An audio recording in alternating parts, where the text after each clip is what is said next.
Hey guys, on today's video we're going to be updating your iPhone iPad up touch to the latest iOS. So let's get started. Go right into your settings. Inside your settings you're going to see this.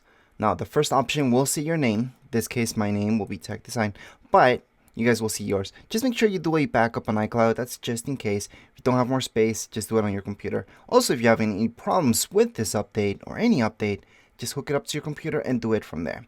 On PC, for example, you would use iTunes, and on Mac, right there, you guys are going to find there, which you can use in order to update or fix any issues, plus do a backup of your iPhone, iPad, or Touch. Anyways, go right into General. Under General, you guys are going to see the second option where it says Software Update, and from here we should see this popping up. If you guys don't see this, again, you could do it through your computer or just restart your phone. You should be good to go. If you're using hotspot, that sometimes doesn't work, and that's why you have glitches. So just use Wi-Fi. I know it should work anyways, but it doesn't always. Anyways, right now we're just going to tap on download and install. It's going to ask you for a passcode if you have one. Then click on agree, agree again. If you disagree, it's not going to work, by the way. You can choose whichever one. It doesn't matter. It's going to work regardless. I'm going to choose the first option. And then from here, it's just going to download. So during the download process, it doesn't matter if your phone or iPad turns off. No big deal. You just have to re-download the update and then you're done.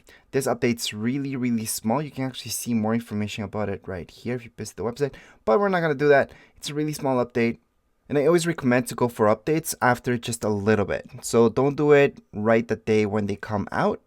I would always do them 2 weeks or even a month later than when it came out. Then other things that were glitching that update will be fixed by then, hopefully. Now remember that you do need 50% of your battery. However, if you have even more than that, I would still hook it up to some electricity.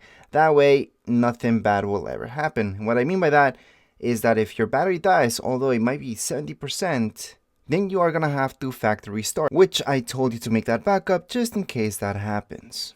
Now sometimes you see this up here where it says preparing update. That can take forever. Just let it be. As long as your phone or iPad's hooked up some electricity, that should do just fine. Or maybe just hook it up at nighttime and then it's just going to install it.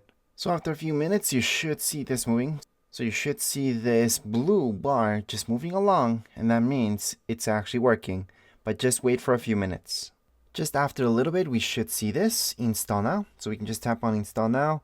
You're going to see verifying update, black screen, Apple logo, and a loading bar. At first, you're going to see an Apple logo, a loading bar. Once the update's done, you're just going to go back to your home screen. You should see a message like so, saying that your software's all up to date. Just scroll up, put in your passcode if you have one, and you are all set. You can go into your settings, just make sure everything's okay. I'm going to go into general, software update, and there we go. That's about it when it comes to this update. If you guys have any questions, comments, you guys can write down here in the comments area. Don't forget to subscribe and like. Thank you.